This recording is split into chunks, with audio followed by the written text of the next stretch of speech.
Israels Ministerpräsident Netanyahu hat offenbar eine deutliche Steigerung der Hilfslieferungen in den Gazastreifen angeordnet.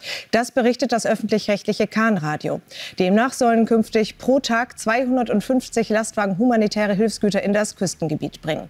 Netanyahu reagierte damit auf Drohungen der USA, seine Waffenlieferungen an Israel zurückzufahren, wenn sich die Lage für die palästinensische Zivilbevölkerung nicht bessere. Unterdessen haben sich die Kämpfe im Norden des Gazastreifens wieder verschärft. Bei einem Angriff kamen nach palästinensischen Angaben mindestens 30 Menschen ums Leben, mehr als 50 weitere wurden verletzt.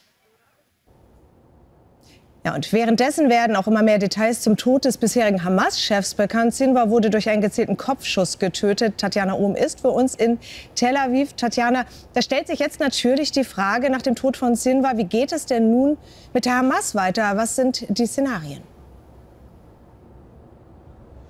Ja, da gibt es unterschiedliche Szenarien. Das eine Szenario betrifft zuallererst einmal, wer wird die Hamas weiter anführen. Da deutet im Moment einiges darauf hin, dass es einer der Männer sein wird, die schon im Exil in Katar leben, einer der Stellvertreter, dass der übernehmen wird. Er hat auch schon selber gesagt, dass er kommissarisch auch erst einmal weiter die Geschäfte leiten wird. Interessant hier in dem Zusammenhang auch eine Aussage zum Beispiel des Ayatollah Khamenei aus dem Iran. Der Iran ist ja das Land, was die Hamas massiv mit unterstützt hat, und dort heißt es, die Hamas sei mitnichten geschlagen durch den Tod Sinwars. Das deutet darauf hin, dass es die Unterstützung auch weiterhin geben wird.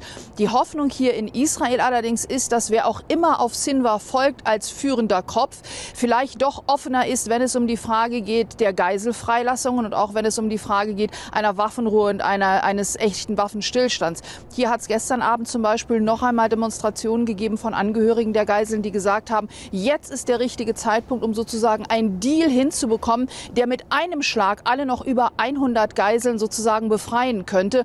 Das ist jetzt wirklich die entscheidende Frage, wer übernimmt bei der Hamas und wie offen wird diese Person sein und auch die um ihn herum dafür, dass man eben wirklich sagte, Freilassung der Geiseln und eben auch tatsächlich möglicherweise eine Waffenruhe oder auch ein Waffenstillstand. Interessant ist hier auch noch ein paar Einzelheiten, wenn es um die sterblichen Überreste Sinwars geht. Die werden nämlich nicht zurückgebracht in den Gazastreifen. Man möchte zum einen verhindern, dass sein Grab zu einer Pilgerstätte wird, und zum anderen erhofft man sich damit auch ein Druckmittel zu haben, wenn es eben um die Geiselfreilassungen geht.